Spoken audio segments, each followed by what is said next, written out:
Academy में फिर से स्वागत है आप सब लोगों का। आज फिर से आदिकाल के दूसरे भाग को लेके हम आपके सामने प्रस्तुत है।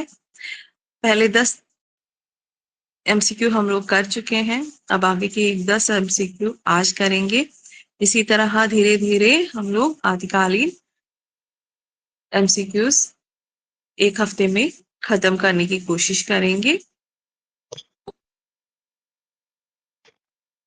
आज का पहला प्रश्न आप लोगों के सामने है, कथन तर्क है। एक बार अच्छे से देख लीजिए, समझ लीजिएगा। नाथ समुदाय के सिद्धांत ग्रंथों में ईश्वरोपासना के बाह्य विधानों के प्रति उपेक्षा प्रकट की है और तर्क करता है घट के भीतर ही ईश्वर को प्राप्त करने पर जोर दिया गया है।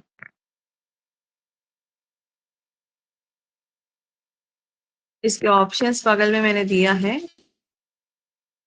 और आर सी ऑप्शन 2 ए सही और आर गलत, और ऑप्शन ए 3 ए और आर दोनों गलत, ऑप्शन 4 ए और आर दोनों सही। केरल के बच्चे कोई इस वीडियो को देख रहे हैं तो उनके लिए भी मैं मलयालम में बोलना चाहूंगी। അവിടെ എന്താണ് ഈ ക്വസ്റ്റ്യൻ പറഞ്ഞിരിക്കുന്നത്? नाथ समुदाय के सिद्धांत ग्रंथों में ईश्वरोपासना के बाह्य विधानों के प्रति ഉപേക്ഷ പ്രകട് കിയെ. എന്താണ് പറയുന്നത്? നാഥ സമുദായത്തിലെ സിദ്ധാന്തം അനുസരിച്ച് അല്ലെങ്കിൽ സിദ്ധാന്ത ഗ്രന്ഥങ്ങളില് ഈശ്വരോപാസനയുടെ ബാഹ്യരൂപത്തെ അല്ലെങ്കിൽ ബാഹ്യവിധാനങ്ങളെയാണ് ഒഴിവാക്കിയിരിക്കുന്നതെന്ന്. അതിന് തർക്കമായിട്ട് അവരെന്താ പറയുന്നത്? ഘട് കെ ഭീतर ഹി ഈശ്വർ കോ പ്രാപ്ത് കർനെ പർ ജോർ ദിയാ ഗയാ ഹൈ.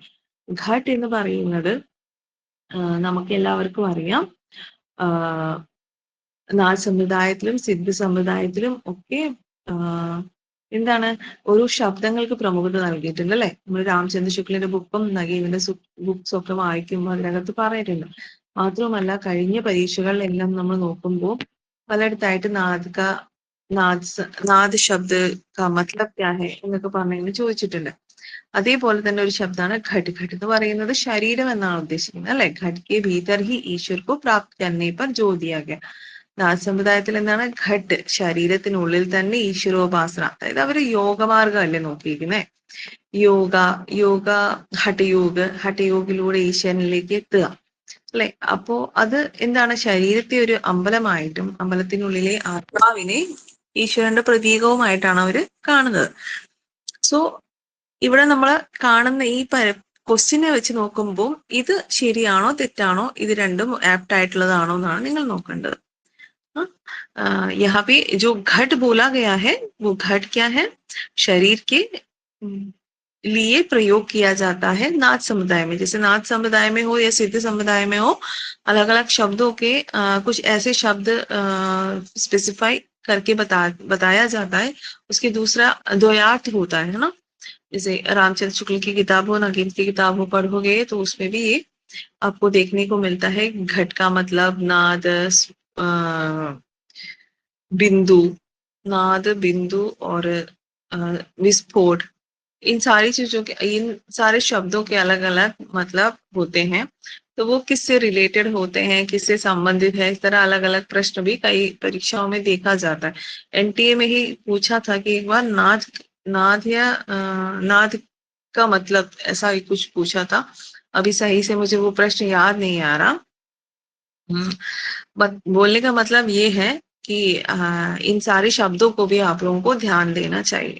ठीक है, तो इसमें कौन सा है सही, अब बताइए कौन सा है?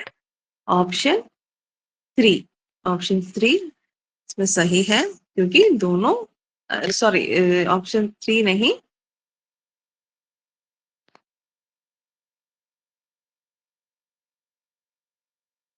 ऑप्शन 4 सही है.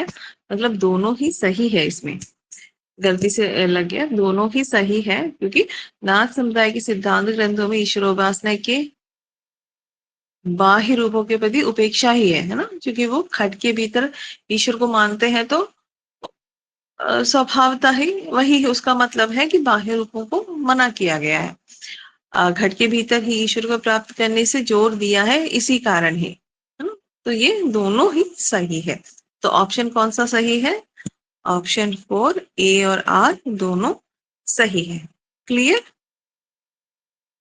अगर इस पे कोई डाउट या संदेह है तो आप लोग निश्चित तौर पे नीचे मैसेज बॉक्स पे डाल दीजिए, मैं उसको एक्सप्लेन कर दूंगी। अगला प्रश्न है, खुमान रासो के रचयिता नरपति नल्ला, नल्ला सिंह, शार्ंगधर, कोई नहीं। नरपति नल्ला, नल्ला सिंह, शार्ंगधर, कोई नहीं। बहुत आसान है ना इस तरह के प्रश्न देखना। अब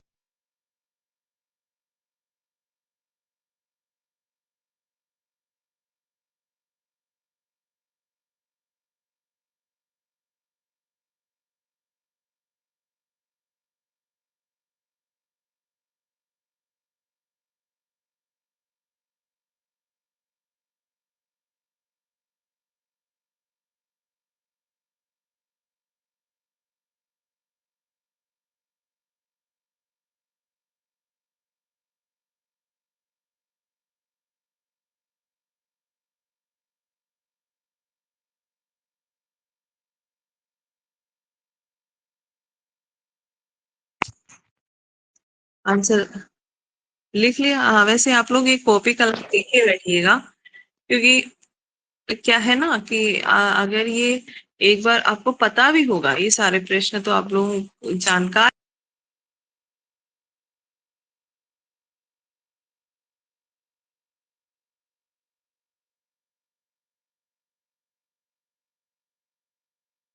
तो मेरे ख्याल से आपको समझ आ गया होगा। इसमें है कोई? नहीं ना? हुमायूं रासो के रचयिता कौन है? में कोई नहीं है। जितने लोगों का नाम यहाँ दिया है वो नहीं है। आप लोग याद करके अपने कॉपी भी लिखिएगा, नहीं तो मेरी इनबॉक्स में आप इसका आंसर दीजिएगा, हुमायूं रासो के रचयिता कौन है। ठीक।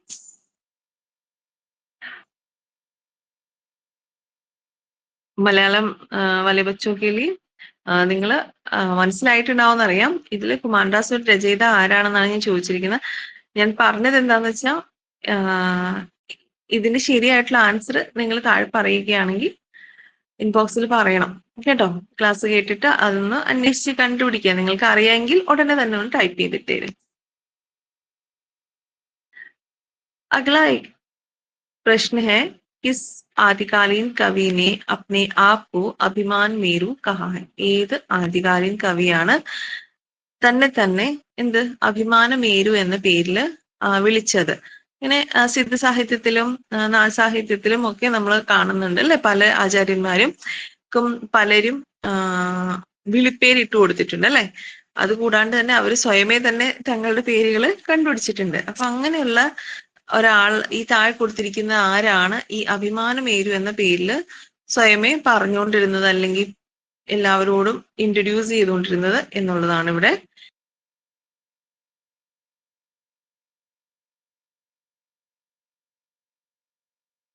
ആരാണ്? ഇത് വളരെ എളുപ്പമായിട്ടുള്ള ക്വസ്റ്റ്യൻസ് അല്ലേ. ये तो बहुत आसान प्रश्न है ना. इसमें तो हम लोग हिंदी साहित्य इतिहास पढ़ते वक्त ही डिग्री में ही शुरुआत से ही हो जाता है इसकी जानकारी ना.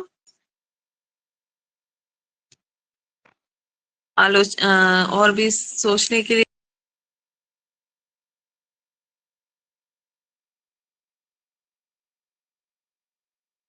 पुष्पतंत्र है ना. पुष्पतंत्र. आगे चलते हैं. जैन परंपरा के सर्वश्रेष्ठ कवि माने जाते हैं स्वयंभू, पुष्पदंत, मुनिराम सिंह और पुष्य. जैन परंपरा के सर्वश्रेष्ठ कवि माने जाते हैं. कौन माने जाते हैं बताओ? जैन परंपरा के सर्वश्रेष्ठ कवि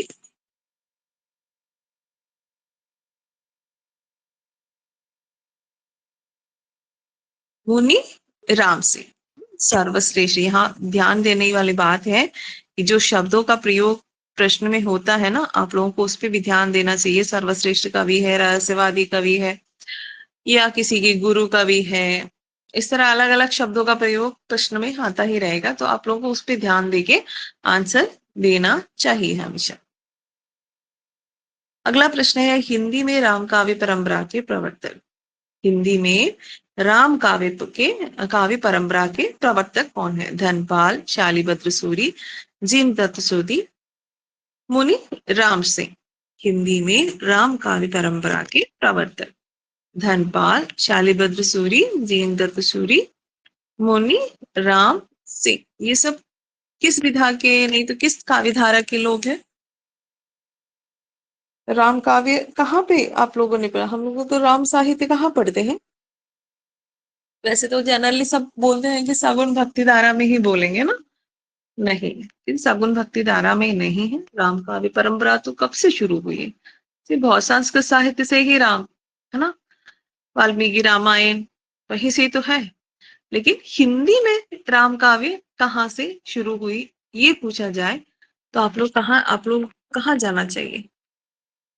उसके बारे में भी एक बार सोच लीजिएगा। रामचंद्र शुक्ल की किताब में बहुत स्पष्ट तरीके से वो बोले, नगेंद्र की किताब में भी वही चीजें बताई गई है। एक बार आप लोग वहां जाके सिद्धनाथ जैन संप्रदाय के जो साहित्य के बारे में बताया, अपभ्रंश साहित्य के बारे में बताया, वहां पे जाके एक बार देख लेना, पढ़ लेना, तो आपको वो थोड़ा और अच्छे तरीके से स्पष्ट हो जाएगा। तो यहाँ पे आंसर बताइए आप लोग। हिंदी में काव्य परंपरा, राम काव्य परंपरा के प्रवर्तक कौन थे? धनपाल, शालिभद्र सूरी, जीनदत्त सूरी, मुनि राम सिंह।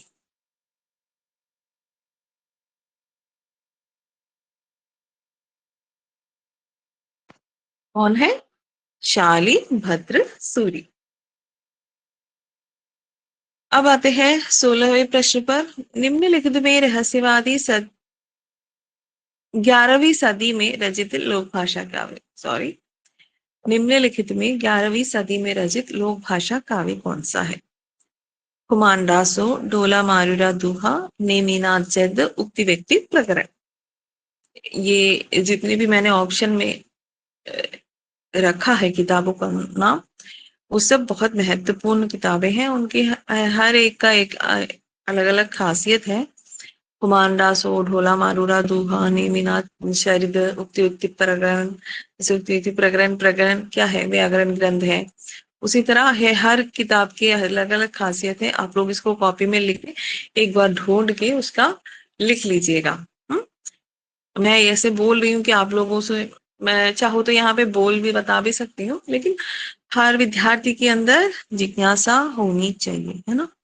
जब आप लोग खुद उसके बारे में पढ़ोगे, मेरे यहाँ कहने से तो आप लोग चलो वो एक रिकॉर्डिंग है सुन लोगे चले जाओगे, लेकिन उससे भी ज्यादा देर तक आपके दिमाग में तब वो बैठेगा जब आप लोग खुद उसमें काम करोगे। मैं तो इसमें दिशा दिखा सकती हूँ, आपको रास्ता बता सकती हूँ, एक सूचनाएं दे सकती हूँ। अब उस पर काम करना आपकी होशियारी होती है।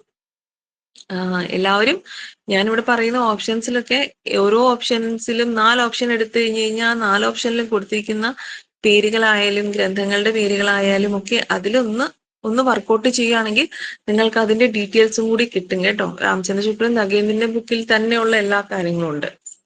അല്ലാതെ ബാക്കിയുള്ള എക്സ്ട്രാ ബുക്സ് വായിക്കാൻ പറ്റുന്നവരാണെങ്കിൽ അതും വായിക്കാം.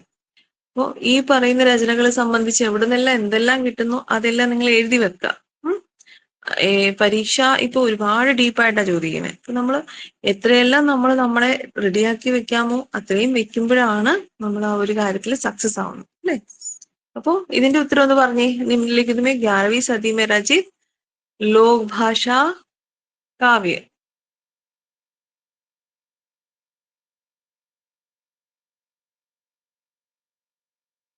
നിമ്നലിഖിത് में 11वीं सदी में रचित ലോക് ഭാഷ കാവ്യ എന്നാണ് പറഞ്ഞേക്കുന്നത് കേട്ടോ.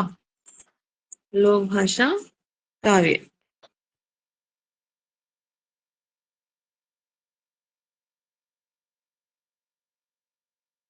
ढोला मारूरा दूहा.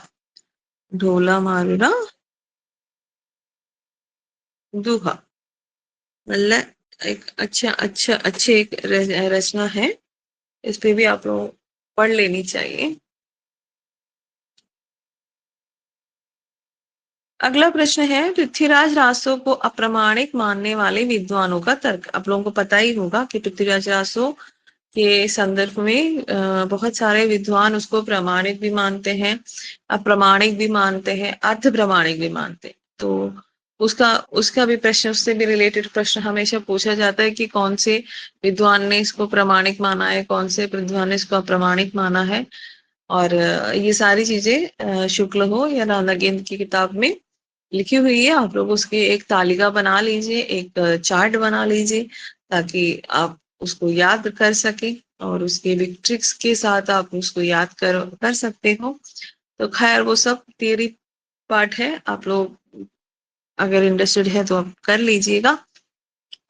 हमारा प्रश्न यहाँ पे ये है कि पृथ्वीराज रासो को अप्रामाणिक मानने वाले विद्वानों का तर्क क्या है। अप्रामाणिक മാന്യ വാലെ जो लोग हैं, അപ്രമാണികായിട്ട് ഇതിനെ കാണുന്ന പൃഥ്വിരാജ് രാസോ അപ്രമാണികാണെന്ന് പറയുന്ന വിദ്വാൻമാരുടെ തർക്കം എന്താണെന്നാണ് ഇവിടെ ക്വസ്റ്റ്യൻ ആൻസർ നിങ്ങൾക്ക് പറയേണ്ടത്. ഏത് തർക്കം വെച്ചിട്ടാണ് അവരിതിനെ അപ്രമാണികാണെന്ന് സ്ഥാപിക്കുന്നത് എന്നാണ് ഇവിടെ ചോദ്യം. പൃഥ്വിരാജ് രാസോ में वर्णित तिथियां ഇതിഹാസ് സംഗത് नहीं है. ഒന്ന് അവർ ആദ്യത്തെ ഓപ്ഷൻ എന്താണ്, പൃഥ്വിരാജ് രാസോയിൽ പറഞ്ഞിരിക്കുന്ന എന്താണ് തീയതികള് ശരിയല്ല എന്നാണ് അവർ പറയുന്നത്. പൃഥ്വിരാജ് രാസോ ധാര സോമേശ്വർ का वध भी इतिहास में अप्राप्य है. രണ്ടാമത്തെ എന്താണ് ഓപ്ഷൻ ഇവിടെ കൊടുത്തിരിക്കുന്നത്, പൃഥ്വിരാജുമായിട്ട് സോമേശ്വരന്റെ വധം അല്ലെ, പൃഥ്വിരാജ് സോമേശ്വരനെ വധിക്കുന്ന ഒരു ഭാഗമുണ്ട്, അത് ഇതിഹാസത്തിലില്ല, അതുകൊണ്ടാണ് ഇത് അപ്രമാണിക്കെന്ന് ചിലര് പറയുന്നു എന്ന് പറയുന്നത്. മൂന്നാമത്തെ ഓപ്ഷൻ എന്താണ്, इसमें अनेक प्रक्षिप्त പദോ കാ ഇസ്തേമാൽ കിയ ഗയ. ഇതില് ഒരുപാട് പ്രക്ഷിപ്ത പദങ്ങൾ, അതായത് ആ കാലഘട്ടത്തിൽ ഉപയോഗിക്കാത്ത തരത്തിലുള്ള പ്രക്ഷിപ്ത പദങ്ങളുടെ പ്രയോഗം അതിനകത്ത് ഉണ്ടായിട്ടുണ്ടെന്ന് പറയുന്നു. നാലാമത്തെ കാരണമായി പറയുന്നത് എന്താണ്, ഇസ്മേ 12वीं सदी की സംയുക്താക്ഷരമായി അനുസ്വരാന്ത് പ്രവൃത്തി भी मिलती है. നാലാമത്തെ എന്താണ് പറയുന്നത്, ഇതില് 12ാം നൂറ്റാണ്ടില് പ്രയോഗിക്കപ്പെട്ടിരുന്ന സംയുക്താക്ഷരമായി അനുസ്വരാന്ത് പ്രവൃത്തി കാണാൻ സാധിക്കുന്നു. അപ്പൊ ഈ 4 ഓപ്ഷനിൽ ഏതാണ് അപ്രമാണിക് ആയിട്ട് ഇതിനെ കാണുന്നവര് അംഗീകരിച്ചിരിക്കുന്നത് എന്നാണ് നമുക്കിവിടെ ആൻസർ തരേണ്ടത്. അപ്പൊ ഓപ്ഷൻ 1, 2, 3, 4 ഏതാണ് നിങ്ങൾ പറയൂ.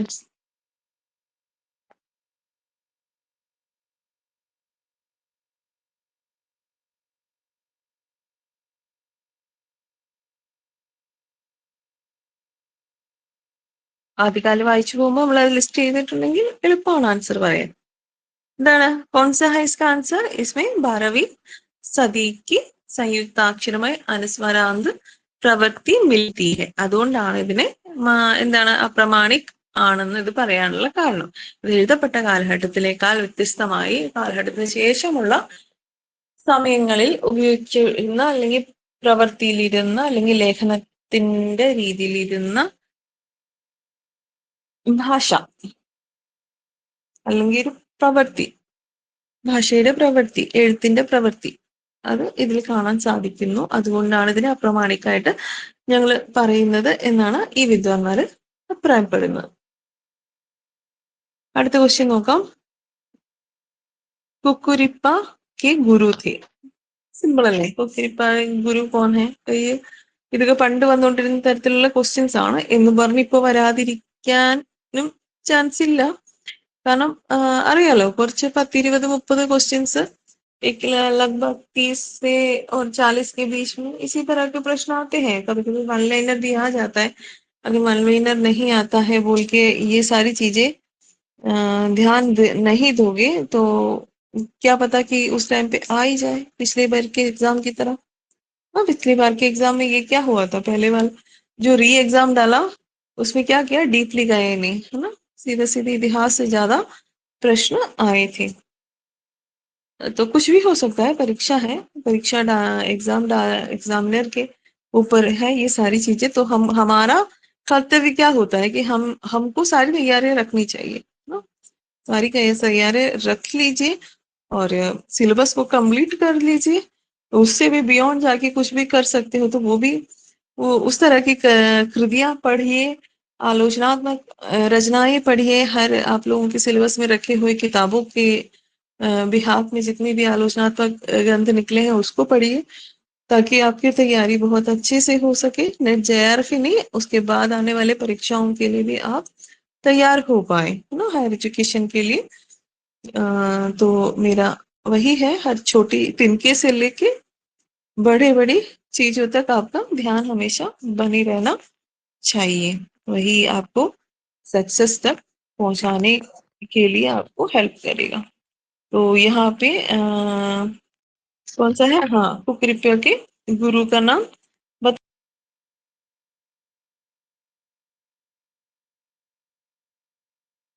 कौन है? चरपट। चरपट है। आगे चलते हैं। पंडिय सहल सल संत बखाने दर्शी रुद्र बसंत न जाने, किसका कथन है? थोड़ी सी स्पेलिंग टाइपिंग मिस्टेक है, माफी चाहती हूँ। पंडिय सल सल संत बखाने दक्षिण रुद्र बसंत न जाने, किसका कथन है? ये सिद्धों का है। उसमें कौन से सिद्ध ने कहा है वो आपको बताना है।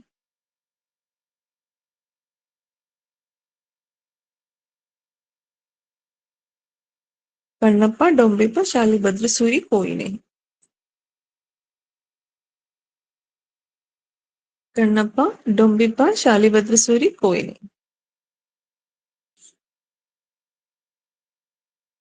इसका आंसर क्या है? इसमें है ही नहीं इसका आंसर, है ना, कोई नहीं है। ये ऊपर जो दिए हैं तीनों लोग का नहीं, किसी और का है। ये भी आपके लिए एक होमवर्क है। आप जाइए रामचंद्र शुक्ल की किताब उठाइए, उसमें देखिए कि ये किसका है।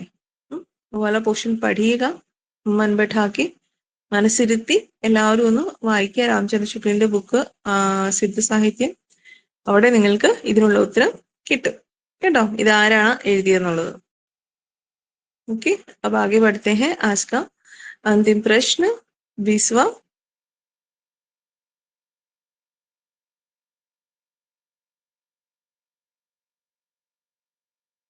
जो निम्नलिखित यहाँ पे दिए गए हैं, नेमिनाथ रास, सुमति गुनी, नेमिनाथ फागु, विजय सेन सूरी, स्थूलीभद्र रास, जीएन धर्म सूरी, उपदेश रसायन रास, जीएन दत्त सूरी. इसमें सुमेलित नहीं है, आपको ढूंढना है. इसमें जो मैचिंग नहीं है, गलत जो है, वो आपको यहाँ पे बताना है कौन सा है. नेमिनाथ रास, सुमति कुनी, नेमिनाथ फागु, विजय सूरी, स्थूलीभद्र दास रास, जीन धर्म सूरी, उपदेश रसायन रास, जीन दत्त सूरी.